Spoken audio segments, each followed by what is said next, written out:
자식 뒷바라지에 평생을 바치고 칠순 잔치날 빈집에서 혼자 울어본 적 있으신가요? 김장 50포기를 담가놨는데 아들 내외가 괌으로 여행을 떠나버렸을 때의 그 참담함. 제 인생이 송두리째 부정당하는 기분이었습니다. 그날 저는 결심했습니다. 더 이상 희생만 하는 엄마로 살지 않겠다고요. 3일 만에 아파트를 팔아치우고 자식들의 짐을 모두 버린 채 속초로 떠났습니다. 과연 괌에서 돌아온 아들 내외는 어떤 표정을 지었을까요? 그리고 바닷가에서 마주친 우리 가족의 마지막은 어떻게 되었을까요? 통쾌하면서도 가슴 찡한 간호부장 김말순의 마지막 복수극. 그 결말이 궁금하시다면 지금 바로 구독하고 확인해 보세요. 당신이라면 이런 상황에서 어떤 선택을 하셨을지 댓글로 여러분의 생각도 들려주세요. 도봉산 자락이 훤히 내다보이는 우리 집.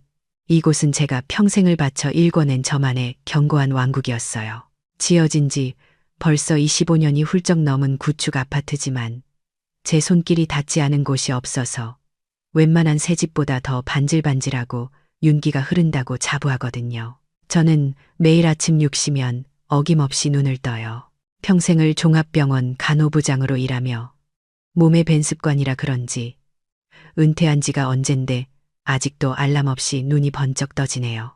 일어나자마자 제일 먼저 하는 일은 침구 정리인데 마치 병동 회진 돌기 직전의 환자 침상처럼 주름 하나 없이 팽팽하게 각을 잡아야 직성이 풀려요. 창문을 활짝 열어 북한산에서 내려오는 맑은 공기로 집 안을 환기시키고 따뜻한 차 한 잔을 우려내 마실 때 느끼는 그 고요함이 얼마나 소중한지 모르실 거예요. 남편을 먼저 떠나보내고 혼자 된 지 5년. 처음엔 외로움이 사무쳤지만 이제는 누구의 간섭도 받지 않는 이 완벽한 자유와 통제 가능한 삶이 저에게는 가장 큰 위로이자 안전망이었답니다. 그런데 그토록 완벽했던 평화가 깨진 건 거짓말처럼 화창했던 어느 일요일 오후였어요. 인터폰 화면에 비친 아들 내외의 얼굴을 보는 순간 본능적으로 등골이 서늘해지면서 평온했던 제 심장 박동이 불규칙하게 뛰기 시작하더라고요. 현관문을 열어주자마자 손자 민지와 준호가 와다다 뛰어들어와서는 먼지 한 톨 없이 정돈해둔 거실 소파 위를 방방 뛰며 소리를 지르는데 순간 제 미간이 저절로 찌푸려졌어요. 며느리 미영이는 한눈에 봐도 비싸 보이는 명품 가방을 어깨에 걸치고 있었지만 표정은 마치 세상이 무너진 사람처럼 어둡기 짝이 없었죠. 아들 상훈이가 쭈뼛거리며 현관에 서서 한다는 말이 가관이었는데 주식 투자가 좀 꼬였다느니 잠시 자금 회전이 안 된다느니 하며 횡설수설 변명을 늘어놓더라고요. 딱 봐도 뉴스에서 매일 떠들어대는 그 영끌 투자의 실패에서 벼락거지가 됐다는 걸 단번에 알 수 있었지만 자존심 센 아들 녀석 입으로 차마 망했다는 말은 못하는 눈치였어요. 며느리는 금방이라도 올 것 같은 얼굴로 제 손을 잡으며 호소하더군요. 어머님, 저희 당장 갈 데가 없어요. 딱 3개월만 신세 좀 질게요. 라면서 눈물 연기를 하는데 그 모습이 안쓰러우면서도 한편으로는 기가 찼어요. 수입차 딜러네, 보험 설계사네 하며 겉멋들어 살더니 결국 이 사달이 났구나 싶었지만 어미 된 도리로 당장 길바닥에 나앉게 생긴 자식들을 매몰차게 내칠 수가 있어야죠. 제 속이 문드러지는 줄도 모르고 천진난만하게 뛰어노는 손주들을 보며 저는 끓어오르는 화를 꾹 누르고 들어오라고 할 수밖에 없었어요. 그 결정이 제 남은 인생을 얼마나 처참하게 뒤흔들어 놓을지 그때는 미처 짐작조차 하지 못했답니다. 그저 혈육에 대한 정 때문에. 그래, 딱 3개월이라는데 설마 무슨 일 있겠어 하며 스스로를 다독였던 게 제 인생 최대의 실수였던 거죠. 결국 자식 이기는 부모 없다고 저는 서재로 쓰던 방과 손님이 올 때를 대비해 비워뒀던 게스트룸을 그들에게 내어주고 말았어요. TV 뉴스에서는 연일 집값이 폭락하고 무리하게 대출받아 집을 산 영끌족들이 몰락하고 있다는 소식이 흘러나오는데 제 눈앞에 있는 아들 내외가 바로 그 전형적인 피해자이자 가해자라는 사실이 믿기지가 않았어요. 이삿짐이 들어오기 시작하면서 제 우아하고 고상했던 거실은 순식간에 돗대기 시장처럼 변해버렸죠. 제가 아끼는 수입 찻잔 세트가 놓여있던 장식장 앞에는 알록달록한 플라스틱 장난감들이 굴러다니고 먼지 하나 없던 욕실 선반은 며느리의 화장품들이 점령군처럼 자리를 차지하기 시작했어요. 며느리가 짐을 풀면서 어머님 집이 40평이라 넓어서 애들 키우기는 훨씬 좋네요.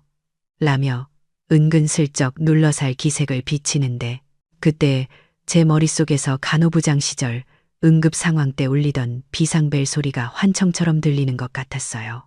이건 분명한 위험 신호다. 내 평온한 노후가 침범당하고 있다. 라는 직감이 강하게 들었지만 저는 애써 그 불길함을 외면하려 했어요. 그래도 명색이 아들이고 며느리인데 설마 늙은 어미 등골까지 빼먹으려 들까 싶었던 거죠. 하지만 그 불안한 예감은 짐을 푼 지 하루도 지나지 않아 현실로 다가오기 시작했어요.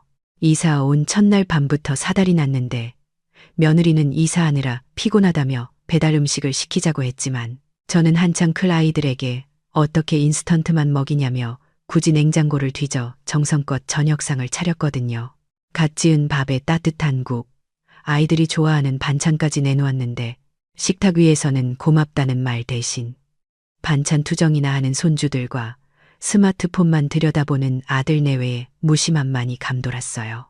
진짜 문제는 식사가 끝난 뒤였어요. 싱크대에 먹다 남은 그릇들이 산더미처럼 쌓여 있는데 며느리는 애들 씻기고 재워야 한다는 핑계로 쏙방으로 들어가 버리는 게 아니겠어요.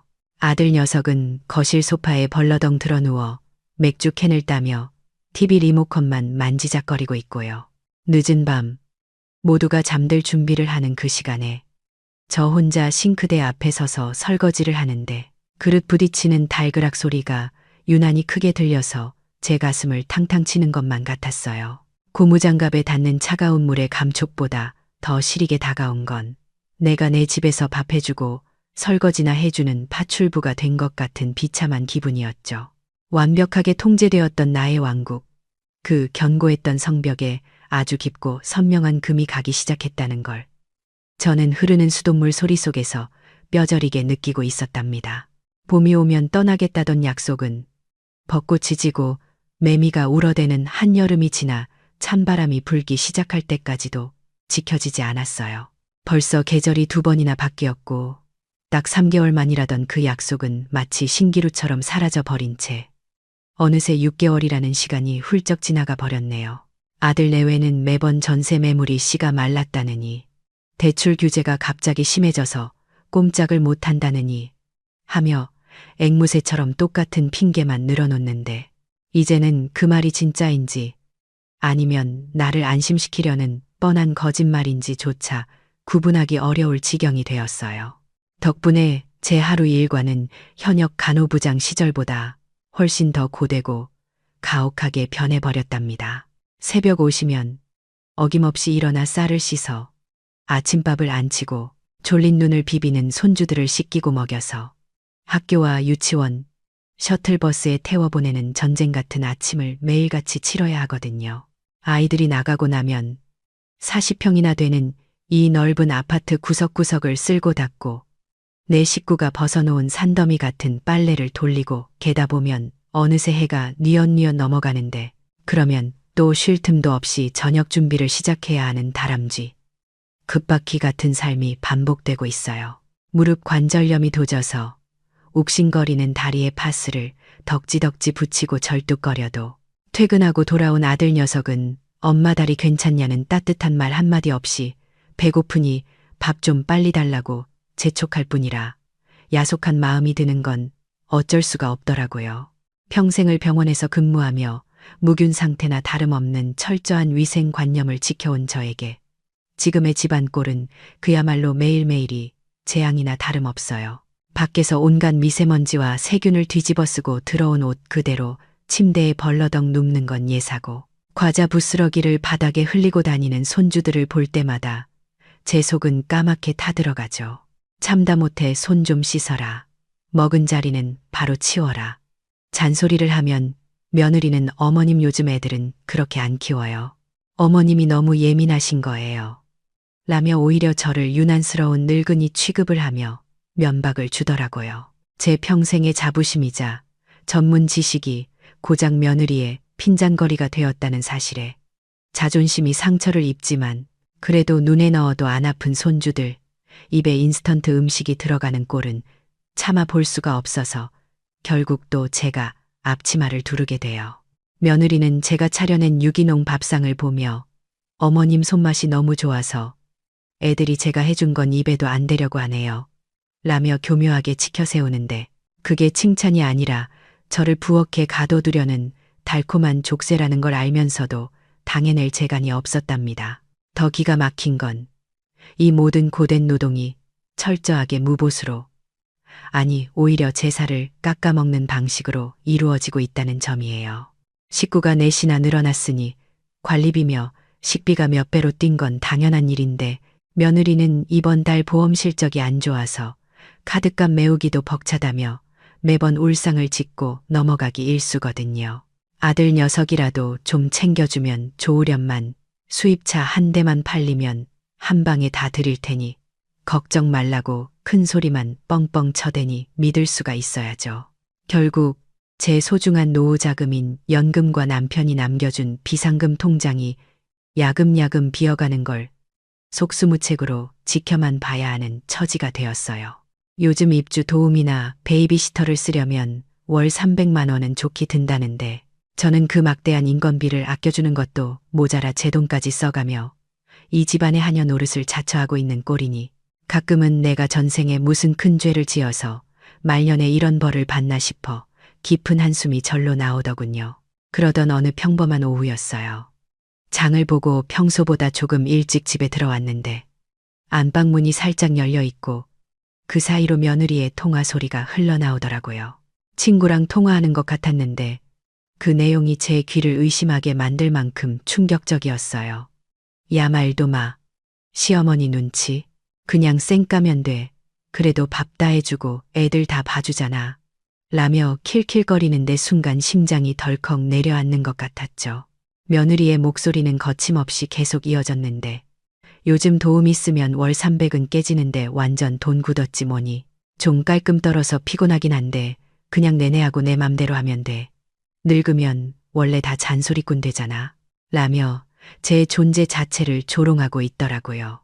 현관에 서서 무거워진 장바구니를 든 채 저는 마치 얼음장처럼 그 자리에 굳어버릴 수밖에 없었어요.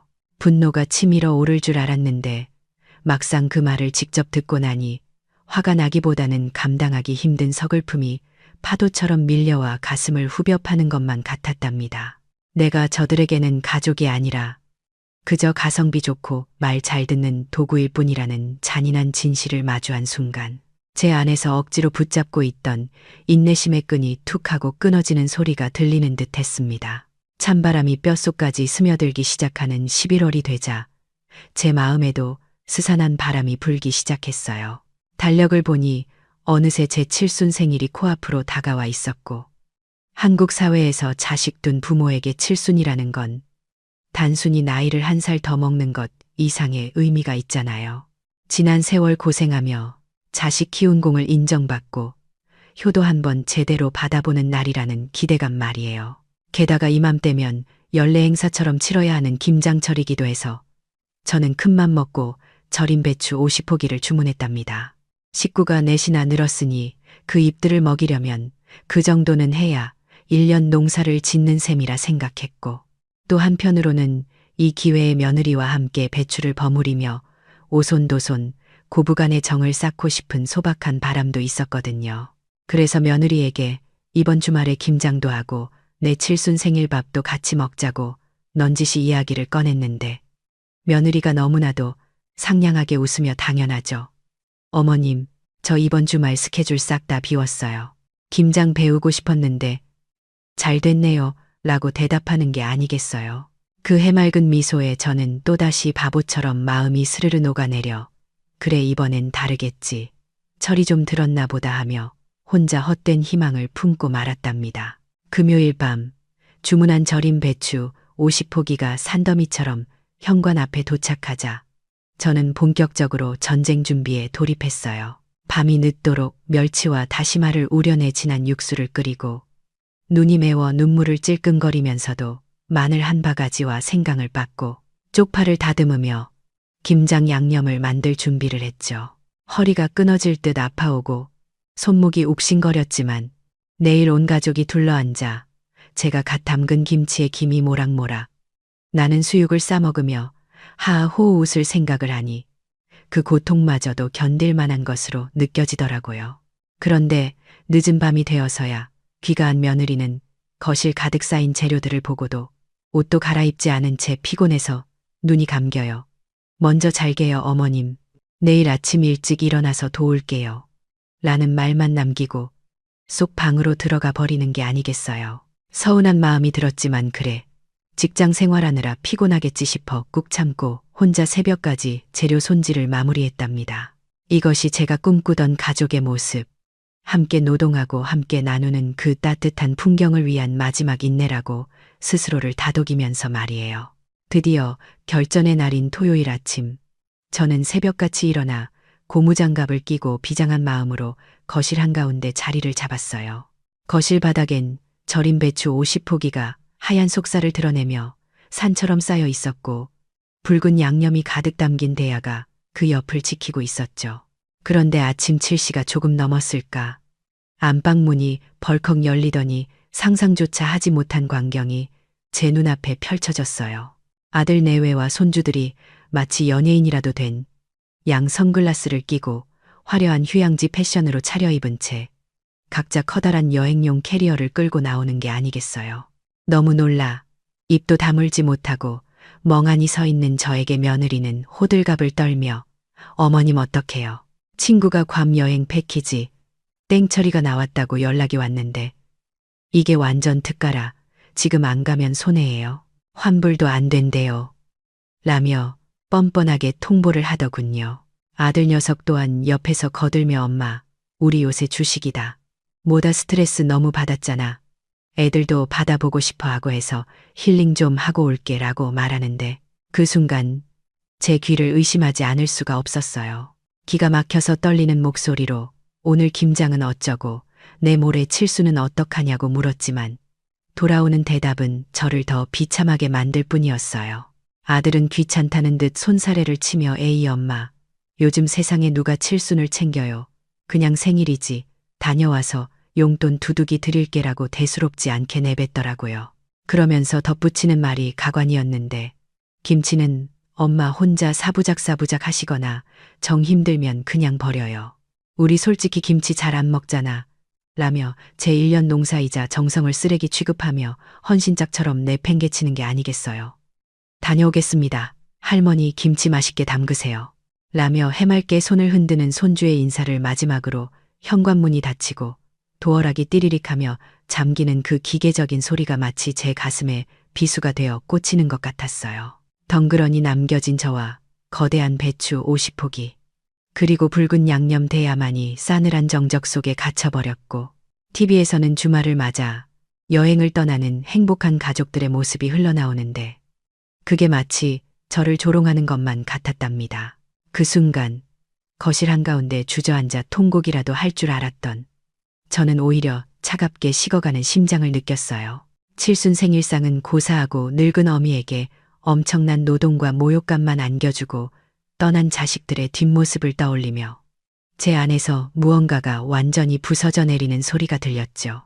평생을 간호부장으로 일하며 수많은 응급 상황 속에서도 감정을 죽이고 냉철하게 판단해야 했던 그 시절의 본능이 되살아난 걸까요? 눈물 한 방울 흘리지 않고 저는 묵묵히 고무장갑을 낀 손을 내려다보며 생각했어요. 버리라고? 그래, 내 놈들이 버린 게 김치뿐만이 아니라는 걸 뼈저리게 알게 해주마. 다 버려주마. 김치도, 너희들에 대한 미련도, 그리고 이 지긋지긋한 희생까지도 전부 다. 배신감으로 치떨리는 분노 대신 서늘하고 날카로운 결단이 제 머릿속을 가득 채우기 시작했습니다. 붉은 양념이 덕지덕지 묻은 고무장갑을 벗어던지고 나니 마치 제 손목을 옥죄고 있던 모성애라는 질긴 족쇄가 툭 하고 끊어지는 것만 같았어요. 멍하니 서서 떨고만 있던 시간은 끝났고 제 아내 간호부장 김말순이 다시 눈을 떴거든요. 응급실에서 생사가 오가는 긴박한 순간에도 메스를 든 의사 옆에서 차분하게 기구를 건네던 그 냉철한 이성이 돌아오자 상황은 놀라울 정도로 명쾌하게 정리되기 시작했답니다. 평생을 자식 위한다고 헌신하며 살았지만 결국 제가 가진 건 이 낡은 몸뚱이와 남편이 남겨준 이 아파트뿐이라는 사실이, 그리고 저들이 탐내는 것도 오직 이 집뿐이라는 사실이 뼈저리게 다가왔으니까요. 저는 더 이상 망설이지 않고 주머니에서 핸드폰을 꺼내 주소록을 뒤졌고 단골 부동산인 김 소장의 번호를 찾아 통화 버튼을 눌렀어요. 신호가 몇 번 가기도 전에 들려오는 김 소장의 목소리에 저는 단도직입적으로 용건만 간단히 말했죠. 김 소장, 나야. 우리 집 지금 당장 내놔. 금매로 시세보다 5천 싸게 던질 테니까. 조건은 딱 하나. 오늘 당장 계약금 쏘고 3일 안에 잔금까지 다 치를 수 있는 사람으로 찾아봐.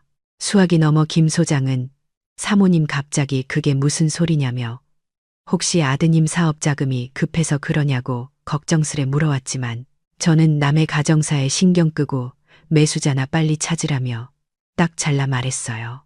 내 집 내가 파는데 자식놈 허락이라도 받아야 하냐고. 일축하는 제 목소리에는 서슬퍼런 냉기가 서려 있었는지 김 소장도 더 이상 토를 달지 않고 알겠다며 전화를 끊더군요. 도봉구 학군지에 위치한 40평 아파트.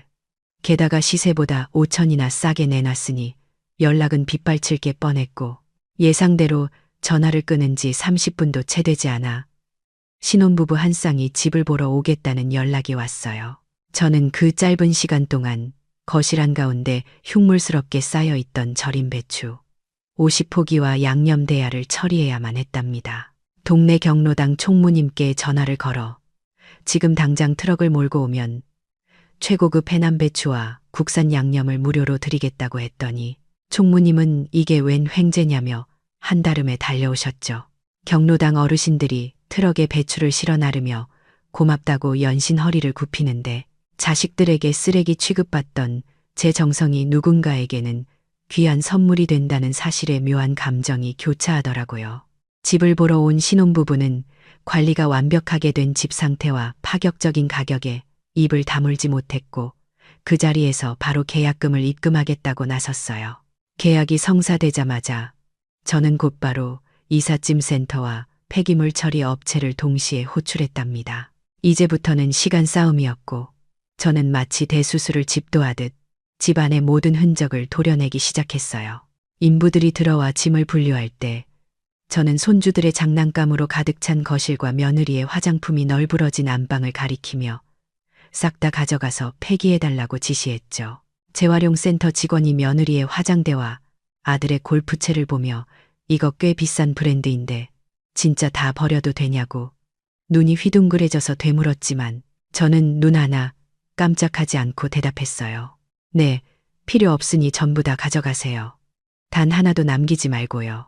아들 내외의 옷가지와 며느리가 애지중지하던 명품 가방들이 종량제 봉투와 의류 수거함으로 직행하는 모습을 보면서 가슴 한구석이 뻥 뚫리는 듯한 통쾌함이 밀려오는데 그건 아마도 지난 6개월간 저를 짓누르던 체증이 내려가는 기분이었을 거예요. 40평 아파트를 가득 채웠던 짐들이 썰물처럼 빠져나가고 집이 텅 비는 데는 제 반나절도 걸리지 않더군요. 텅 빈 거실에 서서 제가 챙긴 짐이라고는 고작 작은 캐리어 하나 분량이 전부였어요.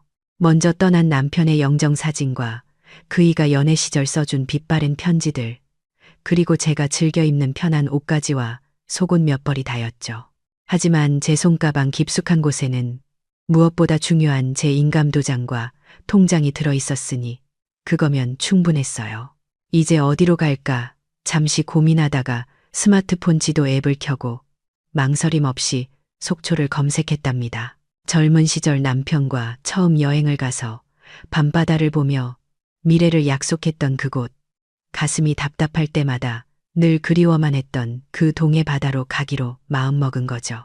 속초 월세, 바다 보이는 집 같은 키워드로 검색을 하다가 당장 입주가 가능하다는 작은 오피스텔을 발견하고는 곧바로 버스터미널 어플을 켜서 속초행 5등 고속버스 티켓을 예매했어요.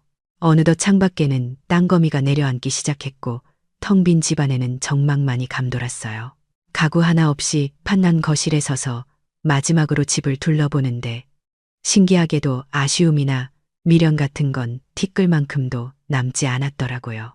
오히려 평생 저를 맘에던 어머니라는 무거운 짐을 이 집에 내려놓고 가는 것 같아 발걸음이 깃털처럼 가벼웠죠. 저는 유일하게 붙박이로 설치되어 있어 떼어낼 수 없었던 주방 아일랜드 식탁 위로 다가가 미리 준비해둔 편지 봉투와 방금 작성한 매매 계약서, 사본을 나란히 올려두었어요. 괌에서 돌아와 굳게 닫힌 문 앞에서 당황할 아들 내외의 얼굴을 상상하니 입가에 서늘한 미소가 번지더군요. 이것이 지난 6개월간 나를 기만하고 착취한 대가이자 내 칠순과 정성을 짓밟은 너희들에게 주는 내 마지막 선물이란다. 저는 현관문을 열고 나섰고 뒤도 돌아보지 않은 채 도어락이 잠기는 소리를 들으며 엘리베이터 버튼을 눌렀어요. 이제 정말 끝이었고 동시에 완벽한 시작이었습니다. 서울을 빠져나가는 우등 고속버스 차창 밖으로 칙칙한 회색 빌딩들이 하나둘 뒤로 밀려나고 푸른 산과들이 눈에 들어오기 시작했을 때 제 가슴속을 꽉 막고 있던 거대한 돌덩이가 쑥 내려가는 듯한 기분을 느꼈어요. 6개월 동안 제 집을 감옥처럼 만들었던 그 숨막히는 공기에서 벗어나니 차창 틈으로 스며드는 고속도로의 바람 냄새조차 달콤하게 느껴지더군요. 점심때를 놓쳐 휴게소에서 급하게 산 편의점 김밥 한 줄을 입에 넣었는데 세상에, 지난 반년 동안 제가 그토록 정성 들여 차려냈던 유기농 밥상보다 그 차가운 김밥이 훨씬 더 꿀맛인 거 있죠. 누가 차려달라고 하지도 않았고 먹고 나서 설거지할 걱정도 없이 오로지 나만을 위해 먹는 그 한 끼가 얼마나 소중한지 새삼 깨닫게 되는 순간이었답니다. 그렇게 몇 시간을 달려 도착한 속초는 저를 배신하지 않았어요. 버스에서 내리자마자 훅 끼쳐오는 짭조름한 바다 내음이 마치 고생했다며 저를 위로해 주는 것만 같았거든요. 미리 계약해둔 바닷가 앞 오피스텔은 비록 예전 아파트보다 훨씬 작고 소박했지만 문을 열자마자 창가 가득 쏟아져 들어오는 동해바다의 푸른 물결은 그 어떤 호화스러운 인테리어보다 값진 것이었죠.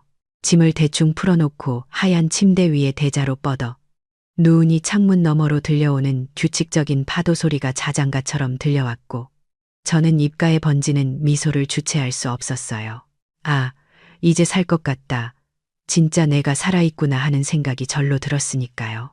내일 아침 5시에 일어나 밥을 안 쳐야 한다는 강박도, 손주들 등원 전쟁을 치를 걱정도 없는, 알람 시계가 필요 없는 완벽한 내일이 기다리고 있다는 사실이 저를 더없이 행복하게 만들었답니다. 제가 속초의 파도 소리를 들으며 꿀맛 같은 늦잠을 자고 느긋하게 모닝커피를 마시고 있던 바로 그 평화로운 시간. 서울 도봉구에서는 아마 상상만 해도 통쾌한 지옥도가 펼쳐지고 있었을 거예요.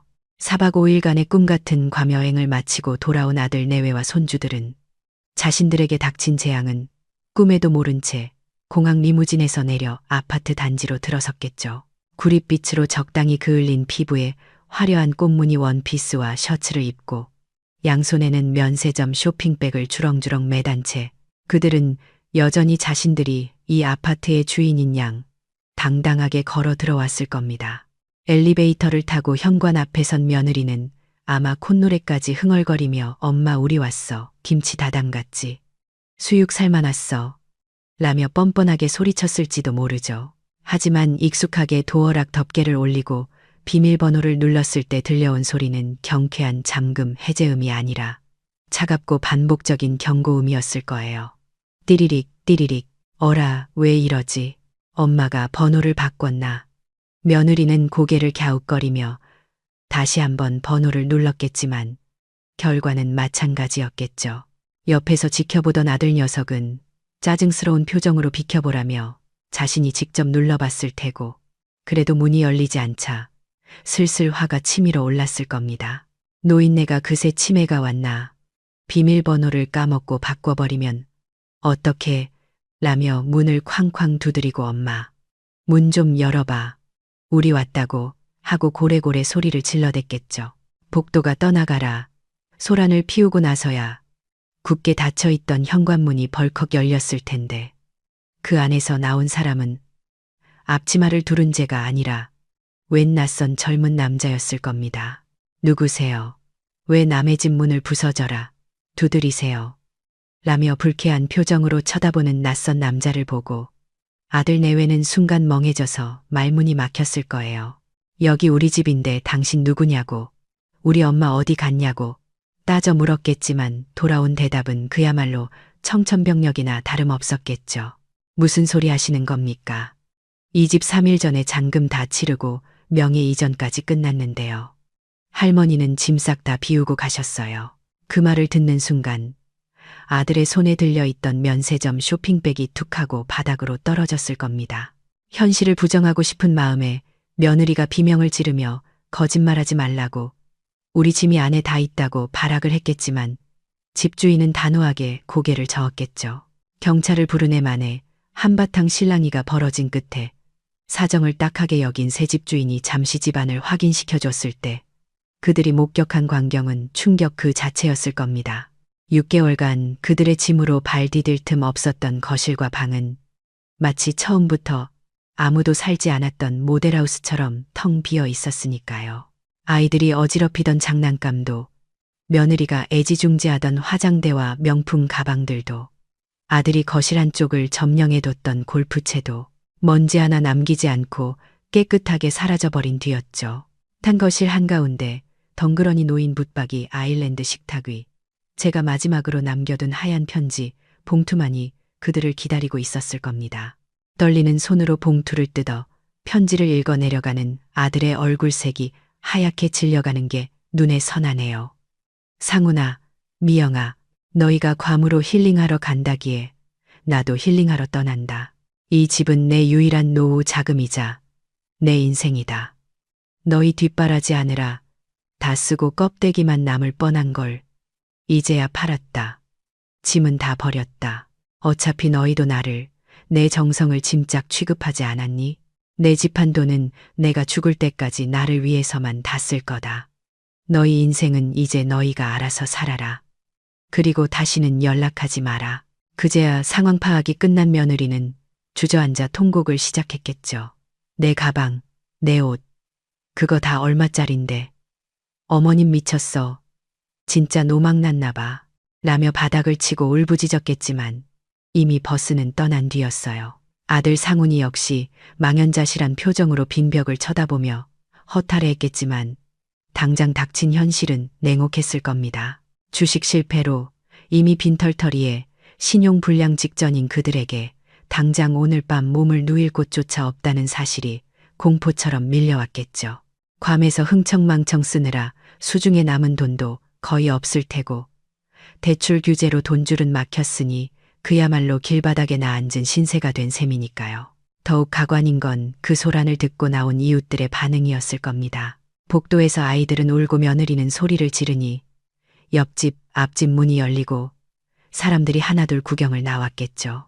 하지만 누구 하나 그들을 동정하는 사람은 없었을 거예요. 제가 떠나기 전날 경로당에 김장김치 50포기를 기부하면서 동네방네 소문을 다 내고 왔거든요. 자식놈들이 칠순 노인네 등골을 빼먹다 못해 김장까지 시켜놓고 괌으로 도망가서 내가 서러워서 집 팔고 떠난다고요. 그러니 이웃들은 혀를 차며 수군거렸겠죠. 아이고, 저 불효자식들 결국 쫓겨났구만. 쌤통이다. 칠순 어머니를 식모 부리듯 하더니 천벌 받은 거지. 그 따가운 시선과 비난 속에서 아들 내외는 갈 곳 잃은 짐승처럼 쫓겨나 아파트 단지 벤치에 쭈그리고 앉아 있어야 했을 겁니다. 속초 바다를 바라보며 커피를 마시는 제 마음이 이토록 평온한 것은 그것이 단순한 복수가 아니라 그들이 스스로 뿌린 씨앗을 거두는 정당한 인과응보의 결과라는 것을 알기 때문이었습니다. 속초에서의 아침은 서울과는 공기의 밀도부터 달랐어요. 알람 소리 대신 파도 소리에 눈을 뜨고 허겁지겁 아침밥을 차리는 대신 느긋하게 창밖을 보며 따뜻한 차 한 잔을 마시는 여유라니 마치 다른 세상에 와 있는 것만 같았죠. 하지만 제 평화가 그리 오래가지 못할 거라는 건 어렴풋이 짐작하고 있었는데 아니나 다를까 이른 아침부터 핸드폰이 요란하게 울려대기 시작하더라고요. 아마도 아들 녀석이 제 핸드폰에 몰래 깔아두었던 친구 찾기 어플을 기억해낸 모양이었어요. 그 어플 덕분에 제가 강원도 속초에 있다는 걸 알아냈을 테고, 집도 절도 없이 쫓겨난 그들이 지푸라기라도 잡는 심정으로 밤새 차를 몰고 이곳까지 달려왔을 거라는 생각이 들었죠. 저는 담담하게 핸드폰을 주머니에 넣고 평소보다 더 단정하게 리넨 원피스를 차려입은 뒤 해변으로 산책을 나갔답니다. 하얀 모래사장 위로 아침 햇살이 부서져 내리는 바닷가는 눈이 시릴 만큼 아름다웠는데, 저 멀리서 그 풍경과 전혀 어울리지 않는 꾀죄죄한 무리들이 비틀거리며 걸어오는 게 보였어요. 괌에서의 화려했던 모습은 온데간데 없고, 며칠 동안 씻지도 못한 채 차에서 새우잠을 잤는지 머리는 떡이 지고 옷은 구겨진 채 고한 눈을 한 아들 내외와 손주들이었죠. 저를 발견하자마자 마치 구세주라도 만난 것처럼 엄마 하고 소리치며 달려오는데, 그 모습이 반갑기는커녕 씁쓸하기만 하더라고요. 제 앞에 다다르자마자 며느리는 모래바닥에 철퍼덕 무릎을 꿇었고, 자존심 강하던 아들 녀석도 그 옆에 털썩 주저앉아 고개를 숙이는데, 그게 진심 어린 반성인지 아니면 제 통장에 들어있는지 판돈이 탐나서인지 구분하는 건 그리 어렵지 않았어요. 엄마, 우리가 잘못했어요. 죽을 죄를 졌어요. 다시는 안 그럴게요. 라며 싹싹 비는 아들의 목소리는 떨리고 있었지만 그 눈동자는 불안하게 흔들리고 있었거든요. 며느리는 한술 더 떠서 민지야, 준호야, 할머니한테 잘못했다고 해. 할머니 보고 싶었다고 말씀드려. 라며 영문도 모르는 아이들을 제 앞으로 떠밀더군요. 아이들이 울먹이며 제 바짓가랑이를 잡고 매달리는데, 예전 같았으면 마음이 약해져서 당장이라도 안아주고 달래줬겠지만 이번엔 달랐어요. 저는 아이들을 부드럽게 떼어내며 그 어느 때보다 차분하고 냉정한 목소리로 말했답니다. 나는 평생 병원에서는 환자들을 돌봤고, 집에 와서는 너희 아버지를 돌봤고, 늙어서는 너희들 뒷바라지하느라 내 인생을 다 바쳤어. 내 인생에 정작 김말순이라는 사람은 없었단다. 하지만 이제부터 남은 시간은 오직 나, 김말순을 위해서만 쓸 거야. 제 단호한 말에 아들은 당황한 듯 엄마, 그래도 우리가 가족인데 어떻게 이래. 집 한 돈으로 다시 서울 가서 같이 살자. 우리가 진짜 잘할게라며 매달렸지만 저는 고개를 저었어요. 너희가 지금 겪는 고통, 그건 너희 스스로 자초한 병이야. 내가 치료해 줄 수 있는 게 아니란다. 스스로 치료하고 스스로 일어서거라. 나는 이제 자식 뒷바라지라는 긴 당직 근무에서 완전히 은퇴했다. 더 이상 나를 찾지 말고 나한테 기댈 생각도 하지 마라. 그 말을 끝으로 저는 지갑에서 5만 원권 몇 장을 꺼내 큰 손주의 손에 쥐어주며 이걸로 애들 밥이나 사 먹이고 조심히 올라가라고 마지막 인사를 건넸죠. 돈을 받아든 손주의 손을 잡고 멍하니 서 있는 아들 내외를 뒤로 한 채 저는 다시 바다를 향해 걸음을 옮겼어요. 등 뒤에서 엄마, 어머님 하고 애타게 부르는 소리가 들려왔지만 한 번도 뒤돌아보지 않았답니다. 철썩이는 파도 소리가 그들의 울음소리를 덮어버리고 눈부신 동해 바다의 수평선이 제 시야를 가득 채우자 발걸음이 날아갈 듯 가벼워지더군요. 평생 누군가의 어머니, 누군가의 며느리, 누군가의 아내로만 불리며 살아왔던 제가 비로소 온전한 나로서 세상 앞에 홀로 서는 순간이었으니까요. 넓고 푸른 바다를 향해 당당하게 걸어가는 제 뒷모습 위로 따스한 햇살이 축복처럼 쏟아져 내렸고, 저는 그제야 비로소 진정한 자유를 만끽하며 환하게 웃을 수 있었답니다. 김말순 여사의 마지막 선택은 단순한 매몰참이 아니었어요.